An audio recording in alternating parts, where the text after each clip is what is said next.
শ্রদ্ধেয় সভাপতি মঞ্চে উপস্থিত আছেন আমাদের রাজ্যের ছাত্র আন্দোলনের আমাদের নেতৃত্ব, আমাদের খুব কাছের নেতা, আমাদের খুব শিখিয়েছেন প্রস্তাবটা বিপদী আছেন আমাদের মহিলা समिति हमारे गण आंदोलन नेतृत्व एवं संयुक्त मोर्चा नेतृत्वरा और इस चुनावी सभा में जो लोग यहाँ पर उपस्थित हैं, आप सभी को संग्रामी अभिनंदन और लाल सलाम पेश करते हैं।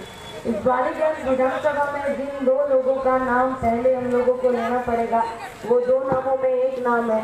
हाँ, पहले हम लोग ये प्रशासन को ये आश्वासन दे सकते हैं कि हम लोग 10 मिनट में हम लोगों का बात यहाँ पर खत्म करेंगे। আমরা চাই যে করোনার বিরুদ্ধে একটা লড়াই, সেই লড়াইয়ে আমরাও সরকারের সাথে প্রশাসনের সাথে থাকি এবং বিগত দিনে এর কাজ এর নজির আমরা রেখেছিলাম।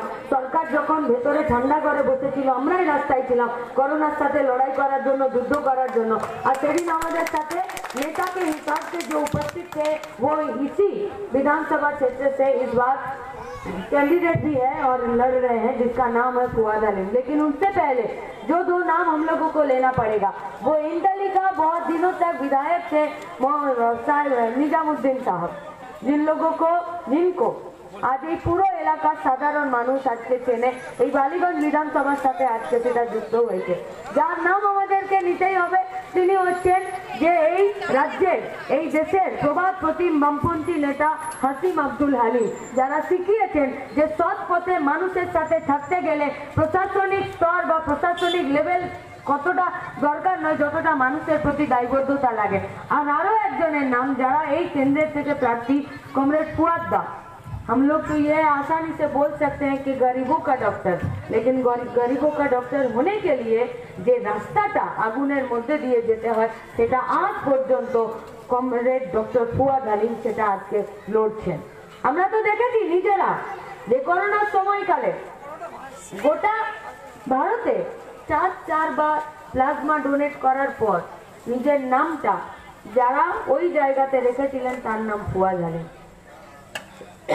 যখন সমস্ত হসপিটাল আর বেড দিতে পারছে না, डायलिसिस দিতে পারছে না, प्राइवेट चेम्बर अपना चेम्बर पर ताला लगाकर डॉक्टर साहब फोन का स्विच ऑफ करके और घर में बैठे रहे, तब यही गरीबों का डॉक्टर फुआद अलीम थे कि जहाँ के वहाँ पर जाने से 50 रुपए में भी डायलिसिस होता है। पश्चिम बंगाल में क्या है, यहाँ तो कुत्तों का भी डायलिसिस होता है, लेकिन आदमियों का डायलिसिस करने वाला एकमात्र डॉक्टर फुआद अलीम है। ওই ফুয়াদ আলীমের জন্যই আজকে আমরা আপনাদের সামনে ভোট চাইতে এসেছি। যেদিনকে 11 ফেব্রুয়ারি 2021-এর নির্বাচনে যখন আমরা এই সরকারটাকে পাল্টে দেওয়ার জন্য গোটা পশ্চিমবঙ্গে প্রচার করে বলেছিলাম যে চলো নবান্ন অভিযানে, वो लोग आरटीआई का जवाब नहीं दे पा रहे हैं जो लोग पश्चिम बंगाल में बोले थे कि साल में 2 लाख बेरोजगारों का नौकरी देंगे। आज जब हम लोग वहाँ पर सरकार को आरटीआई से जवाब मांग रहे हैं, तो सरकार आज चुप बैठे हैं। तो जब सरकार चुप बैठी है, তখন আমাদেরকে আমাদের কথাটা, আমাদের লড়াইটা বুঝে নিতে হবে। আর সেই লড়াইটা বোঝার জন্যই গোটা পশ্চিমবঙ্গে বলেছিলাম যে চলো এবারে সরকারটা পাল্টে দেওয়ার জন্য নবান্ন অভিযান করতে হবে। ফুয়াদ দাই ছিল যে ফুয়াদ দা যার নার্সিং হোম, যার ডাক্তারখানা ছিল বলে আজকে শুধুমাত্র একটা ফরিদ হয়েছে। ফুয়াদ দা না থাকলে সেদিন হয়তো হাজার হাজার ফরিদ মির্দার যাকে শ্মশানে বা না বাজার তার সবকে তাদেরকে জানাজা দিতে হতো। ফুয়াদ দা ছিলেন বলে আজকে অনেক কমরেডরা, অনেক ছাত্র যুবরা সেদিন লড়াইয়ে আমরা মৃত্যুর হাত থেকে বেঁচেছিলাম। যখন হসপিটালের বাইরে, সরকারি হসপিটালের বাইরে যখন পুলিশ দাঁড়িয়ে ছিল যে আমাদেরকে অ্যারেস্ট করবে, যারা একদম ভেতরে আইসিইউ পর্যন্ত, লাগবে না দিদি, আইসিইউ পর্যন্ত ঢুকে যাচ্ছিল, যে ছেলেগুলো মার খেলো চাকরির দাবিতে সরকার পাল্টানোর একটা সবার কাছে আবেদন নিয়ে, তখন একমাত্র ফুয়াদদার নার্সিং হোম ছিল, ফুয়াদদার ডাক্তারখানা ছিল, ফুয়াদদার ডিসপেন্সারি ছিল, যেখানে আমরা গিয়ে আমরা सेफ फील करते পেরেছি এবং আমাদের লড়াইটা নিয়ে যেতে পেরেছি। आज पूरा भारतवर्ष में, पूरा पश्चिम बंगाल में ऐसा एक आदमी का बहुत जरूरी है। हाँ, हम लोग ये बोलना चाहते हैं कि संयुक्त मोर्चा कोनो नाम कोनो मुख देखे लड़ाई হয় না, এখানে নীতি আদর্শ এবং ঝান্ডাটা দেখে লড়াই হবে। কিন্তু যে নীতি, যে আদর্শে ডক্টর ফুয়াদ আলীমের মতন একটা সংগঠক থাকে, তখন আমাদের ছাতিটা 56 ইঞ্চি না হলেও চওড়া হয় বই কি, যে এই কমরেডের জন্য, এই সৈনিকের জন্য আমরা লড়াইটা লড়তে যাচ্ছি। हम लोग आप लोगों के सामने आज ये बात हम लोगों का ये आवेदन, ये निवेदन लाना चाहते हैं, रखना चाहते हैं कि आप लोग बोलिए, आप लोग क्या चाहते हैं? যারা চাকরির দাবিতে লড়াই করলো, যার পাশে যে ডাক্তার বাবুটা দাঁড়িয়ে থাকলো, আমরা তার পাশে দাঁড়াবো। যারা আমাদেরকে পেটালো আর যাদেরকে পেটানোর জন্য নবান্ন 14 তলা থেকে আদেশ এলো, তাদের পক্ষে আমরা থাকবো। আপনারা কোন পক্ষে থাকবেন? যারা চাকরির প্রশ্নে, কাজের প্রশ্নে, काम और कारखाना के सवालों पर जो लोग 10 सालों तक चुप रहा, उनके पक्ष में रहेंगे, या जो लोग पूरा भारतवर्ष को, যারা প্রত্যেকটা সংস্থাকে বিক্রি করে দিতে চাইছে, রেল বিক্রি করে দিতে চাইছে, বিএসএনএল বিক্রি করে দিতে চাইছে, নদী নালা জঙ্গল এয়ারলাইন্স বিক্রি করে দিতে চাইছে, রেশন দোকান তুলে দিতে চাইছে, আজকে সরকারি স্কুল কলেज हॉस्पिटल তুলে দিতে চাইছে, उससे भी ज्यादा आज डरावने वाला यही बात है कि ये लोग बैंक का प्राइवेटाइजेशन कर रहा है। যে ভারতবর্ষে স্বাধীনতার পরে ব্যাংককে জাতীয়করণ করার জন্য একটা দীর্ঘ লড়াই ছিল। আরে ব্যাংক প্রাইভেটাইজেশন होने से क्या होता है? শুধুমাত্র কতগুলো সরকারি চাকরি চলে যাবে। ওটা আজকে কোন একটা বাচ্চা ছেলেই বলতে পারে যে पहले इतना सारा बैंक था, রাস্তায় তো 10টা ব্যাংকে আজকে 4টা ব্যাংকে এনে দিয়েছে। আজকে যে কোনো বাচ্চা ছেলে বলে দেবে যে 10টা ব্যাংকে যতজন চাকরি করছিল 4টা ব্যাংকে তার থেকে কম লোক চাকরি করবে। চাকরির জায়গা কমছে কি? কিন্তু শুধুমাত্র কি চাকরির জায়গা কমছে? अगर बैंक प्राइवेटाइजेशन हो गया तो बैंक में जो पैसा आप लोग रख रहे हैं, ওই পয়সাটা যারা পুঁজিপতিরা আছে, যারা সরকারি পক্ষের লোক আছে, যার যে সরকার আপনার এবং পুঁজিপতিদের মাঝখানে দালালি করছে, তারা আপনার টাকাটা লুটে নিয়ে যাওয়ার জন্য ব্যবস্থা করছে। गांव में इसका प्रभाव और भी ज्यादा पड़ेगा, আরো বেশি পড়বে। গ্রামে যদি ব্যাংকগুলো প্রাইভেটাইজেশন হয়ে যায়, তাহলে পুরনো দিনের মহাজনী জায়গায় চলে যাবে। মহাজনদের কাছে ঋণ মনে আছে? बाप दादू एक समय महाजन किछु टाका धार नियेछिलो, कुछ पैसा लोन लिया था और उस पैसा से खेती करता था, लेकिन आज भी वो पैसा शोध भी नहीं होता है। और तारपरेও যত দিন যায় তারা বেগার খাটতে বাধ্য হয়। আর পুরুষের পর পুরুষ, প্রজন্মের পর প্রজন্ম তারা জমিদারের কাছে, মহাজনের কাছে কাজ করে যায়, সেই ধার শোধ হয় না। আজকে ওই ব্যাংকগুলো যদি প্রাইভেটাইজেশন হয়ে যায়, তাহলে যে ব্যাংকগুলোর মাধ্যমে চাষ করার জন্য, खेती করার জন্য जो लोग पैसा उधारी लेते थे, आज उन लोगों का उधारी भी बंद हो जाएगा। इसीलिए आज ये जो निर्वाचन है, आज ये जो इलेक्शन है, वो इलेक्शन सिर्फ तृणमूल का ममता बनर्जी या मोदी जी को हराने के लिए नहीं है। इन लोगों का जो पॉलिसी है, जो पॉलिसी मेरा और आपका रोजमर्रा का जिंदगी में जो लोग, ये लोग आईन, ये लोग कानून तैयार करके बुलडोजर चलाने का बात कर रहा है, उस बुलडोजर से अगर बचना है तो अपनी चान बाना चान अपना के कष्टे हाथुड़ी तारा चिन्ह संयुक्त मोर्चा के भोटটা দিতে হবে, তাছাড়া আর অন্য কোনো উপায় নেই। একটার পর একটা ওরা আইন তৈরি করছে, ওরা ইএপি আইন তৈরি করেছে, বলেছে এরপরে যদি মোদি মমতার নাম নিয়ে তোমরা কোনো এখানে মিটিং মিছিল করো তো তোমাকে জেলে ভরে দেবে, 2 বছরের আগে তোমাকে ছাড়বে না। আর আগে যেমন ছিল 24 ঘন্টার মধ্যে আদালতে আমাকে পেশ করতে হবে, বলছে আদালতেও পেশ করার দরকার নেই, আমার নামে চার্জশিটও দেওয়ার দরকার নেই। ये कानून आप लोग चाहते हैं? भाजपा का पार्टी आज ये कानून लागू कर रहा है। भाजपा का पार्टी आज के बीजेपी पार्टी का किसी आईन तैयारी करते। हम लोग बोलना चाहते हैं कि सबसे बड़ा सेकुलर पार्टी आज भाजपा है। इनके खिलाफ अगर कोई भी बात करे, चाहे वो हिंदू हो, चाहे वो मुसलमान हो, चाहे वो सफूरा जरगिर हो, चाहे वो दिशा हो, सरकार के खिलाफ उंगली उठाने वालों का अंजाम एक ही होगा, ওখানে কাউকে ওরা রিয়াত করবে না। আজকে ওরা কৃষি আইন তৈরি করেছে, যে কৃষি আইনে सरकार आज ये बोल रहा है, सरकार बोलती है कि किसानों के पास फसल नहीं खरीदेंगे, ममता बनर्जी के पास तृणमूल का एमएलए खरीदने ज्यादा फायदेमंद रहेगा बीजेपी का पार्टी से। आज के बीजेपी पार्टी आईन তৈরি করেছে যে শ্রমিকরা যারা আছে তাদের ইউনিয়ন করার অধিকার, তাদের প্রভিডেন্ট ফান্ড, পেনশন পাওয়ার অধিকার, লড়াই আন্দোলন করার অধিকার থাকবে না। 40টা শ্রম আইন 4টা কোর্টে শুধু পরিণত করেছে। আজকে এরা ব্যাংকের মাধ্যমে, কৃষি আইনের মাধ্যমে, জানেন কৃষি আইন পরে পাস হয়েছে, আম্বানি আদানি का जो कोल्ड स्टोरेज है, जो गोदाम है, जो गोडाउन है, ওটা প্রথমে তৈরি হয়ে গেছিল। ঠিক সেরকম আজকে ব্যাংকের আইনটা পরে তৈরি হচ্ছে, তার আগে ব্যাংকে প্রাইভেটাইজেশন করে দিচ্ছে। আজকে ভারতবর্ষের অর্থনীতি খুব কম খুব খারাপ জায়গায় আছে। তাই এবারের ইলেকশন শুধুমাত্র মোদি মমতার মুখকে দেখে তাদেরকে হারানোর জন্য নয়, এবারে মোদি মমতার যে পলিসিতে চলছে সেই পলিসিটাকে হারানোর জন্য। अरे आदमियों के लिए काम करने के लिए एमएलए एमपी का जरूरत नहीं पड़ता है। हसीम अब्दुल हलीम भी नहीं है और फुआद्दा एमएलए भी नहीं था, लेकिन এই করোনার সময়কালে মানুষের জন্য বুক চিতিয়ে লড়াই করেছে, তখন কিন্তু এমএলএ এমপির প্রয়োজন হয়নি। কিন্তু আজকে যে পজিশনের জন্য, যে পলিসির জন্য আজকে ফুয়াদ্দাদেরকে রাস্তা নিতে হয়েছে, কৌস্তবদাদেরকে কমিউনিটি কিচেন দিনের পর দিন চালাতে হয়েছে, দীপুদিদেরকে আজকে দিনের পর দিন সাধারণ মানুষের সাথে থাকতে হয়েছে, সেই পলিসিটা কোন পলিসির জন্য আজকে আমাদের এই কাজের সাথে যুক্ত হতে হয়েছে, সেই পলিসিটাকে চেঞ্জ করতে হবে। আর उसी पॉलिसी में आज अगर पेट्रोल डीजल का दाम बढ़ता है तो इस बस्ती में जो लोग रहते हैं, जो लोग इलेक्ट्रिक का कनेक्शन नहीं ले सकते हैं, क्यों? क्योंकि दीदीमणि तो बोले दीछेन जो पेट्रोल डिजेलेर दाम बाड़ছে, আমি স্কুটিতে ইলেকট্রিকের চার্জ করে নবান্ন চলে যাব, কিন্তু উনি ভুলে যাচ্ছেন মেনোলিয়া পেতে যে ইলেকট্রিকের দামটা লাস্ট 10 বছরে 14 বার উনি বাড়িয়েছেন। আর শুধুমাত্র কমার্শিয়াল লাইন নয়, ডোমেস্টিক লাইনে যারা ইলেকট্রিকের কানেকশন নিয়েছেন তারা আজকে বিদ্যুতের বিল দিতে গিয়ে তারা হাসপাস করছেন যে বিদ্যুতের বিল দিতে পারবো কিনা। তাহলে মানুষ কোথায় যাচ্ছেন? পিছনের দিকে চলে যাচ্ছেন, বলছে বিদ্যুতে ইলেকট্রিকে লাইট জ্বালাতে পারছি না। তাহলে কিসে লাইট জ্বালাতে হবে? না কেরোসিন তেলে লাইট জ্বালাতে হবে। কেন? বলছে দিদিমণি ইলেকট্রিক বিলের দাম বাড়িয়ে দিয়েছে, এই জন্য আমরা केरोसिन तेल का व्यवहार करती। और जब आप घासलेट खरीदने जाएंगे तो घासलेट का दाम आज आप 7 साल पहले देखिए, मोदी जी का आने से पहले 17 টাকা লিটারের কেরোসিন তেলটা আজকে 42 টাকা লিটারের কেরোসিন তেল আপনাকে কিনতে হচ্ছে। তাহলে দিদিমণি যে জায়গায় কাজ করেছে, যে পলিসিতে আজকে ইলেকট্রিকের বিলের দাম বাড়িয়েছে, मोदी जी उससे पीछे नहीं है, उन्हीं केरोसिन तेलेर दाम बाड़िয়েছে, पेट्रोल डिजेलेर दाम बेড়েছে, কয়লার দাম বেড়েছে। আপনি আপনার বাড়িতে যে রান্নার গ্যাসটাকে ব্যবহার করেন সেই রান্নার গ্যাসের দাম বেড়েছে। আর এই জিনিসগুলোর দাম যখন বাড়ে, আপনি চান বা না চান আপনার পাড়াতে যে চালের দাম আছে, ডালের দাম আছে, তেলের দাম আছে, বাড়বে। आप खुद बोलिए, रमजान का महीना शुरू हुआ है, लास्ट 4 দিনে ফলের দাম কত বেড়েছে? কত বেড়েছে ফলের দাম? আজকে পয়লা বৈশাখ ছিল, নতুন বছর, আর আজকে রমজান মাসে কয়েকটা দিন মাত্র হয়েছে, আজকে ফলের দাম বেড়ে গেছে, চিনির দাম বেড়ে গেছে, খেজুরের দাম বেড়ে গেছে।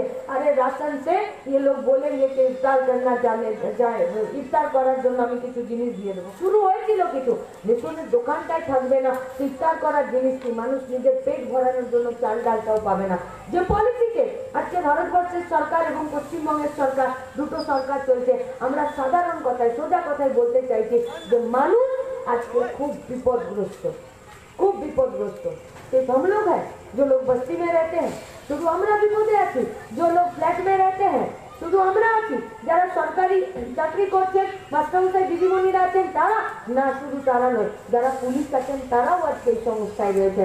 আজ পুলিশ বি আগার নিরপেক্ষভাবে যদি কাজ করতে চায় তাহলে তৃণমূলের নেতারা কি বলেন? বলে চাবুকে লাল করে দেবে, আর তাদেরকে টেবিলের তলায় আলমারির নিচে ফাইল মাথায় তাদেরকে ঢাকা দিতে হয়। আজকে সেই পুলিশরা যদি তাদের দিয়ে চাইছে তো মমতা ব্যানার্জির সরকার বলছে যে ঘেউ ঘেউ করবেন না।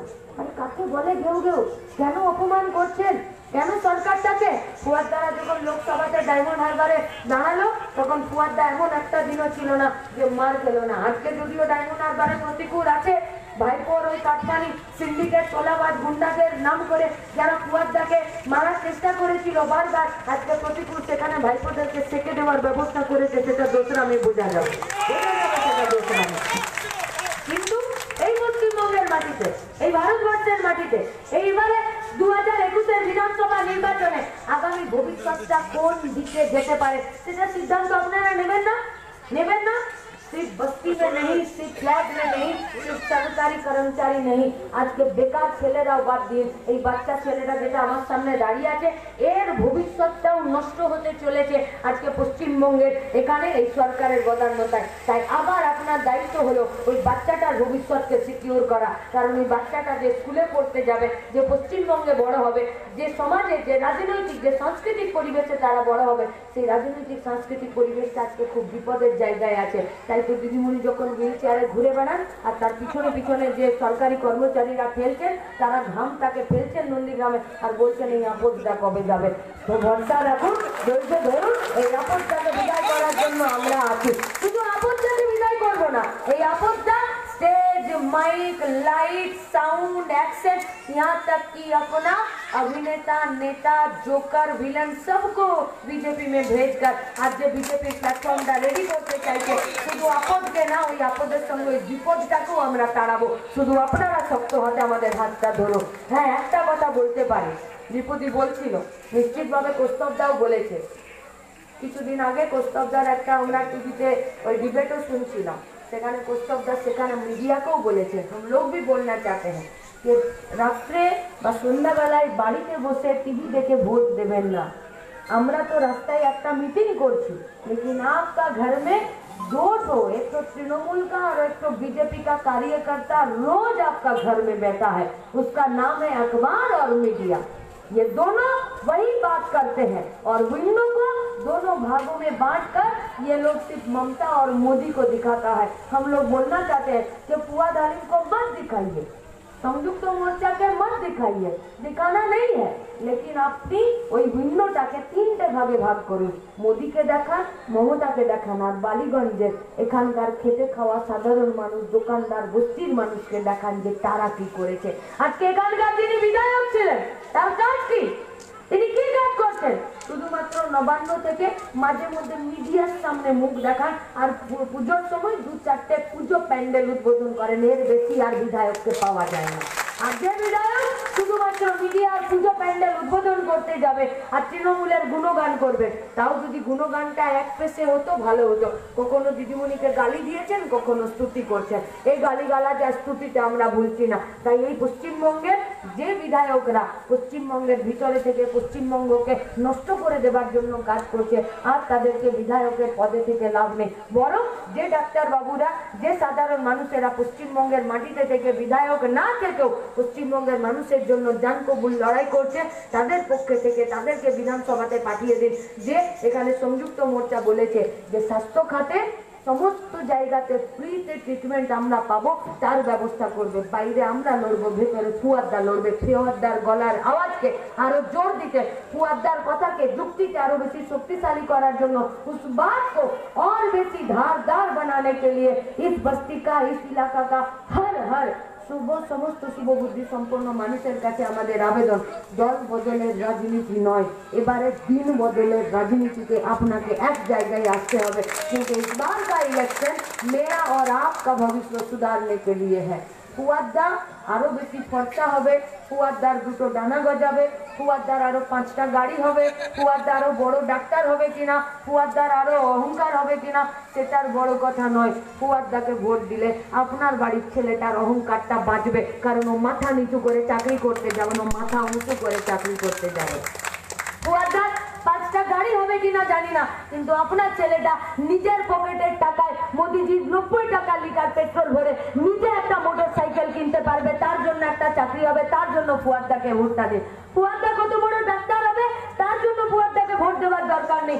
আপনার বাড়ির মা বাপ যারা বয়স্ক মানুষরা আছে, তারা যাতে সমস্ত সরকারি জায়গাতে স্বাস্থ্যসাথীর কার্ড নিয়ে, আয়ুষ্মান ভারতের কার্ড নিয়ে, আর হাতে 1 গ্যালন কেরোসিন তেল আর হাতে একটা মাচিস বক্স নিয়ে সুপারকে ধমকি দিয়ে নিজের বাড়ির কাউকে যাতে एडमिशन ना कराते हैं। समझे नहीं आप लोग इस बात को? आप लोग देखे नहीं कोरोना में सुब्रजीतेर माँ তার বাচ্চাটাকে ভর্তি করতে গেল, 3টে হসপিটাল তাকে ফিরিয়ে দিল। 4 নম্বর হসপিটালে যখন ভর্তি করতে গেল, তখন সুব্রজিতের মা শুধুমাত্র আবেদন করলো না, হাত জোর করে বললো, এই দেখুন হাতে আমার কেরোসিন তেলের ডাব্বা, আপনি যদি আমার ছেলেকে ভর্তি না দেন তাহলে আমি আমার গায়ে কেরোসিন তেল ঢালছি আর এখানেই পুড়ে মরবো। তবে গিয়ে সুপার এসে ছেলেটাকে ভর্তি করলো, কিন্তু ছেলেটা বাঁচলো না। এইচএস এর রেজাল্টটা, ছেলেটা মরে গেল আর এইচএস এর রেজাল্টটা ধরে সুব্রজিতের মা বসে থাকলো আর কাঁদতে থাকলো। আপনি কি চাইছেন? এই ধরনের স্বাস্থ্য পরিষেবা, যে স্বাস্থ্য পরিষেবাতে আপনি বাড়ি থেকে যখন পেশেন্ট ভর্তি করতে যাবেন, আপনি গাড়িতে পেশেন্ট তুলবেন আর 1 গ্যালন কেরোসিন তেল তুলতে হবে আর একটা মাচিস বক্স তুলতে হবে, তবে কি হসপিটালে আমরা অ্যাডমিশন পাবো? স্বাস্থ্যসাথীর কার্ড নিয়ে যাব, আয়ুষ্মান ভারতের কার্ড নিয়ে যাব আর হসপিটালের রিসেপশনের বাইরে বসে ঝান্ডা নিয়ে ইনকলাব জিন্দাবাদ বলবো, তবে কি একটা স্বাস্থ্যসাথীর বেড পাবো? তারপরে মিডিয়াকে কথা বলতে হবে, পুলিশের কাছে কমপ্লেন করতে হবে, তারপরে গিয়ে আয়ুষ্মান ভারতের কার্ডে একটা অ্যাডমিশন পাবো?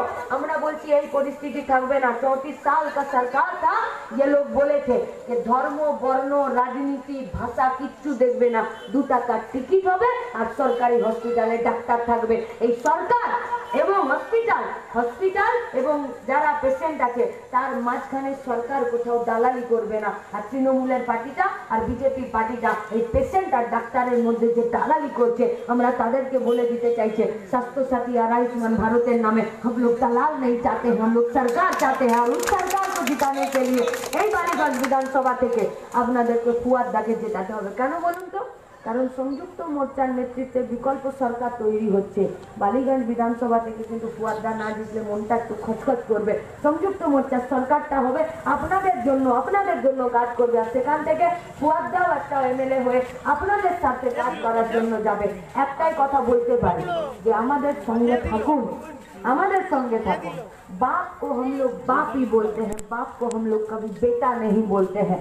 আমরা জানি এই ঝান্ডাটার কত গুরুত্ব, এই লড়াইটার কত গুরুত্ব। আর ঘুষ না নেওয়া, ঝান্ডা না বদলে নেওয়ার যা গুরুত্ব, সেই গুরুত্বটা আমরা জানি। তাই তো जो लोग दूर बैठकर ये सोच रहे हैं এবার তো হিন্দু মুসলমানে ভোট হবে, এবার তো তৃণমূল বিজেপির নামে ভোট হবে। আমরা আপনাদের কাছে বলতে চাইছি, কেন হিন্দু মুসলমান করতে চাইছেন? কেন তৃণমূল বিজেপিকে আপনারা এইভাবে আলাদা করে দেখছেন?